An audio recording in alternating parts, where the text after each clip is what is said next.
news. We got some more contract talk, but let's head to San Francisco because Brandon Aiyuk has been looking for a long-term deal after a booming wide receiver market this offseason. Now, Aiyuk reportedly requested a meeting with the team on Monday, and although he didn't come out with a new deal, reports indicate that it was a good meeting.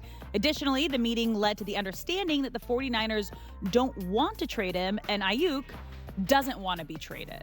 So, at least they're kind of leaning towards him not continuing to hold out come training camp.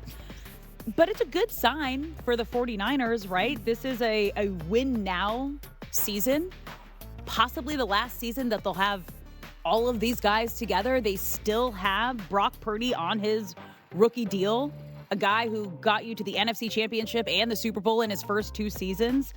And the 49ers are favored in every single game this season. So if they want to live up to that expectation, they're going to need their number one receiver, which was Brandon Aiyuk. Yeah. So it's going to be interesting because obviously it's the number that they're not totally agreeing on at the moment. Alex, I've lost track of how many meetings they've had with Aiyuk. Remember before the draft, and then they came out, we don't want to trade Aiyuk. We don't want to trade. Draft happens, they don't trade him. They draft a receiver. Yeah. And now Aiyuk chirping recently on TikTok or whatever it was. It was on TikTok, right? FaceTiming Jaden Daniels saying they don't want me. So now the 49ers assuming it was the 49ers. Another meeting with him. Hey, Brandon, everything's okay. We don't want to trade you. Look, what are we doing here? Yeah. Something's going on that ain't good. Well, it's the number. What are they going to agree on, and what is he going to agree to, right? It's going to have to be creative accounting. They just gave Christian McCaffrey an extension, and it's something that they can do. So it's if they want to do it, how much, how many years, like what's going to happen. Does it sound like fun babysitting Brandon Aiyuk? Because that's what's happening here. I mean, really, he is clearly a problem. This is reaching Stephon Diggs levels in Buffalo. It's not as Alex, bad. You remember. I think the FaceTime video TikTok was a bit too far. Bro, stay off social media. But that's what guys are doing right now. We're seeing what Klay Thompson just swept his entire social media of all Warriors stuff. We've seen so many players do this when they're trying to get money. It's one of the, I guess, public polls that they have to kind of get their attention to show that this is what they want, and they're not gonna move and budge until they get what they want. So you know what I like? I like guys that don't give me headaches.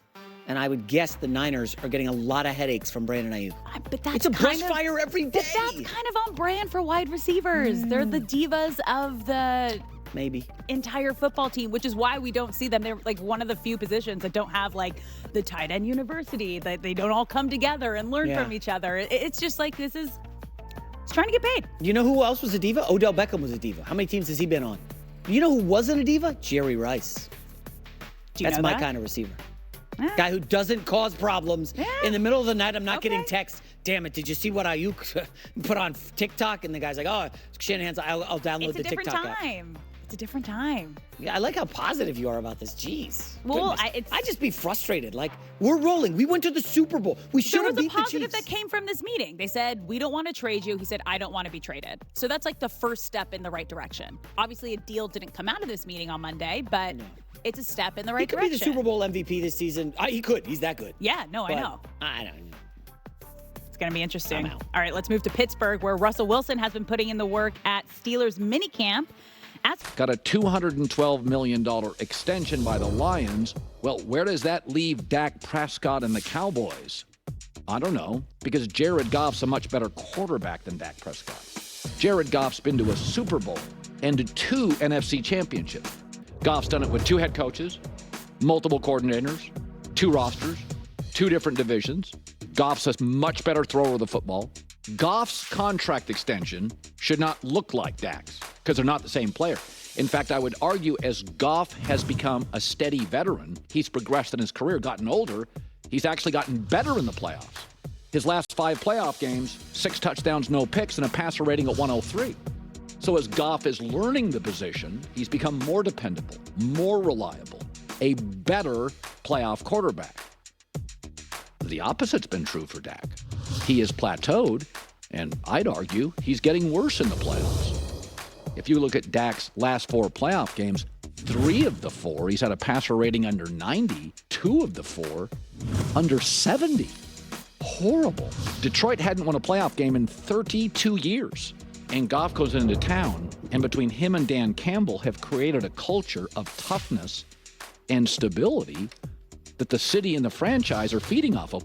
In pro sports, pay great money very infrequently. And if you do that, that will ensure that a franchise has flexibility going forward. When you're Dallas and you overpay Dak, they have no cap space. You have to pay the right select people. What you don't do is overpay A money for a B quarterback. You are now entering the No Bull Zone, sponsored by Credible. Great rates with none of the bull. Here we go. Miami Dolphins and Tua. So I saw this amazing clip on Instagram. I popped it on mine. Jerry Seinfeld talking to Howard Stern. And just to get it right, Jerry Seinfeld said, "I'm never not working on material." And Howard Stern says, "Well, that sounds torturous." And Seinfeld says, "Well, life is torture. You know, you go to the gym, you're like, do I have to do this again? You go to sit down to eat, you want to kind of eat healthy. Do I have to eat healthy again? Life can be torturous." And I feel the same way. I'm constantly working on material and takes. You know me, hot take happy hour. I love it. I'm coming up with stuff all the time. I was at a volleyball tournament in Phoenix, and, you know, some dads will randomly come up to me and say, "Hey, J-Mac, big fan of the show, blah, blah." And he'll be wearing like a Dolphin shirt, and instantly I go into material. "Hey, where are you on Tua?" And I think people are surprised when I do that, but I just love hearing outsized opinions. I see a bartender in Phoenix. He watches the herd religiously. "Jay, we got this show on every day." And, you know, he's a Phoenix guy. I'm like, "Where are you on Durant?" He's like, "I'm kind of out on Durant." We'll talk about Durant later. Yes, that's the second Kevin Durant tease. KD, I apologize in advance. But regarding Tua and Miami, the story just came out. And it's from Jeff Darlington, a guy I know. I've hung out with him plenty. Nice guy. He is embedded in the Dolphins. He is very close to the organization. He's also close to the players because he's on the younger side. Darlington says the Dolphins are dug in their position and will not pay Tua a Goff or Trevor Lawrence type contract extension, okay? Doesn't sound good. Darlington goes on to say neither side has reached a panic point as of yet. Okay, that's what I'm going to call. Let me get a timeout, maybe a 20-second timeout. You know we like to start. Well, where does this story come from? How is this coming out now? Well, Lawrence got his deal, I believe, last week, maybe 2 weeks ago. Goff got his. The market is now reset for quarterbacks. And you know Tua is probably not getting what he wants from Miami, so he and his camp go to a reporter who are going to put this out there and put some pressure on the Dolphins. Now, they say it hasn't reached a panic point, but when you're using the media to get what you want, it's almost like you reached a panic point. Now, here's where it gets fascinating, folks. Recently on the show, I came out and said, I hate blind resumes. They're making sports fans dumber. And I'm not going to say the network, but a old school network loves to go and put blind resumes on Instagram, and they'll put this Daniel Jones next to Trevor Lawrence, and they'll cherry pick stats to make the quarterbacks look kind of similar. Well, I do hate blind resumes, but in the staff meeting this morning, I said, hey, can we do a blind resume with Tua and, I don't know, find a quarterback. Let's just see what comes up. So I had the staff say, pull me a blind resume on Tua. Listen, you guys know I wanted to be a lawyer. Good lawyers will get both sides of the story. Okay, this is both sides of the story. I don't believe Tua deserves Goff or Lawrence type money, but this is Tua matched up with a quarterback that I'm not going to say his name. Yes, quarterback records they can be deceiving. Got it. Completion percentage, okay. Yards per attempt, ooh, wow, that's spicy. Tua's throwing the ball down the field. He's slinging it. Are those touchdowns real? Holy cow, passer rating? Who could we be talking about to match up Tua with? Oh, snap. I might have to go J.J. Redick and drop an F-bomb. What the hell? Is that real? Tua and Trevor Lawrence? And Tua's been unquestionably better? And it's not like, oh my gosh, 50 starts for 151. Wait a minute. How can this be? And Miami doesn't want to pay Trevor Lawrence type money? Well, Jay, come on. Tua's had the head injuries. Okay, Trevor Lawrence got banged up a couple times last season. I know Tua was one concussion away from maybe having to retire, but that was 2 years ago.